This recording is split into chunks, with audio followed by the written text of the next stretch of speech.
Hello, gender and sexuality class. Kenny Ortiz here. Hey, I want to record a quick video just to go over some terminology that we've not used in class, but it is terminology that is prominent within the world of evangelicalism related to gender and sexuality. And I probably have done you a little bit of a disservice not using this terminology earlier, so I apologize. The terminology that is frequently used in the world of debating same-sex attraction and same-sex relations is called side A, side B, and side X. So people say, what side are you on? Or I'm side A, I'm side B, I'm side X. Those are common words or terms, phrases utilized. In class, we typically use terminology affirming and traditional. We've also used the terminology non-affirming. And the reason why I've used that is because that's a terminology that the Two Views textbook and uses, and that Preston Sprinkle prefers to use. He's the editor of the Two Views book. And so that's the terminology I typically use. But that's not the most prominent terminology out there. So I want you to know what the most prominent out there are. The first one is side A. The way I remember this is it's side alternative. It's the alternative to the biblical approach.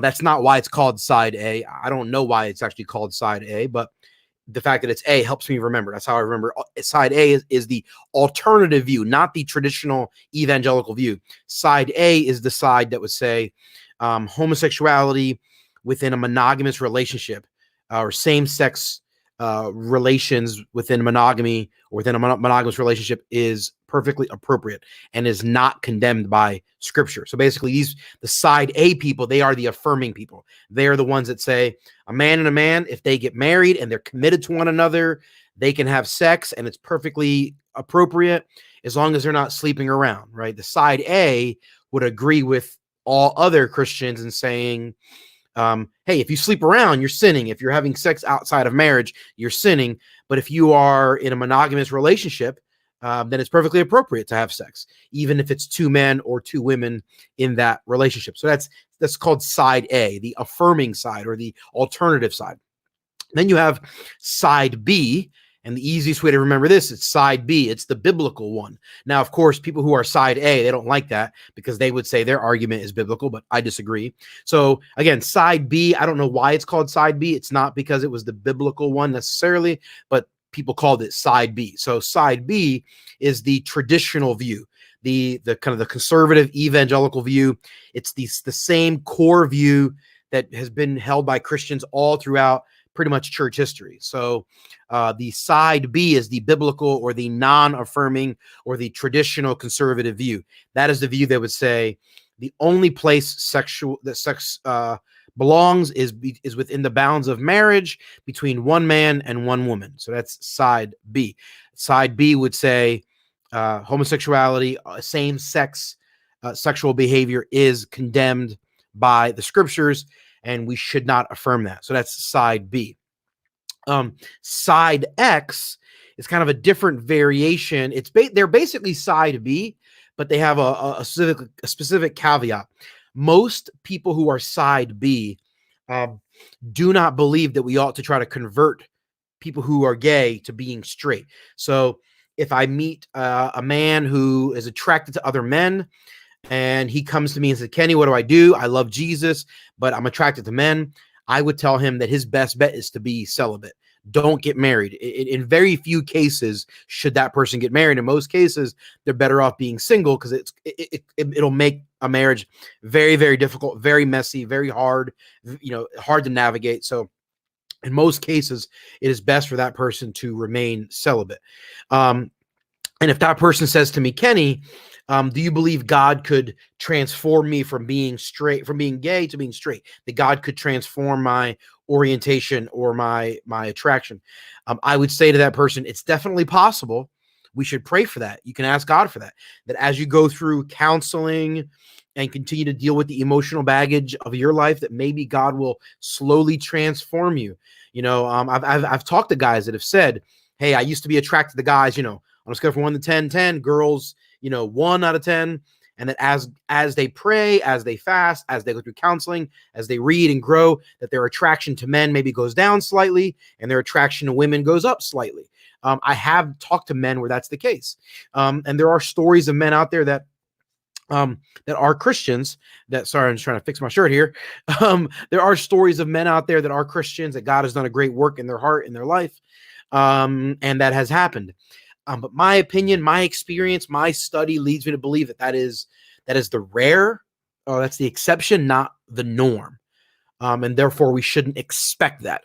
Side X, however, they're the Christians that would say, no, you're wrong. We should expect that these gay men and gay women, lesbian women, that they will be converted from being attracted to the same sex to being converted, whether that's a supernatural thing that happens very quickly, or if it's through counseling over a long period of time. But we should expect that. We should tell men, no matter whether you're attracted to men or women, you should get married to a woman. You should expect God to convert you. You should expect to be straight. You should go in that direction. That is the side X. So side X and side B, they're really in the same camp in a lot of ways. They would agree on the theology of sexuality and homosexuality. They would agree that we do not affirm same-sex relations under any circumstances. However, side B and side X, they disagree on how to counsel people who are Christians who are wrestling through same-sex attraction and homosexual orientation. So those are the three major camps in modern Christianity when this debate is being had. Side A, side B, side X. Side B being the affirming case. The side B is the biblical, more non-affirming, traditional evangelical approach that may or may not have an expectation for people to be converted from homosexual orientation to straight orientation and attraction, where side X pretty much agrees with side B on the theology and the expectations. However, they have a very different counsel for people, and kind of the encouragement and the exhortation they would give to people is to expect for God to do something and to start to kind of live your life going toward heterosexuality, because that would be expected and the norm. So that would be side X. I am pretty much in the side B category myself. However, I have some understanding for side X. I understand why they take that approach, and maybe I'm somewhere in between side X and side B, but I lean a little more towards side B. I have some friends that are more definitely in the side B camp, or some friends that are definitely in the side X camp. I'm kind of in between, but with a slight leaning more toward side B. I think maybe I'm more side B than I realize. I don't know. But I'm definitely obviously not side A. So that's the terminology that's out there. There is another debate that the idea is the action of homosexuality sin and the desire, or just the action? Like if a man is even attracted to other men, are they sinning even if they don't act out on it? Or is the attraction not sinful, and it's only sinful if they choose to then have sex with a man or to actually act out on it? Which one's sinful? Is it just the desire, or just the action, or both the action and the desire?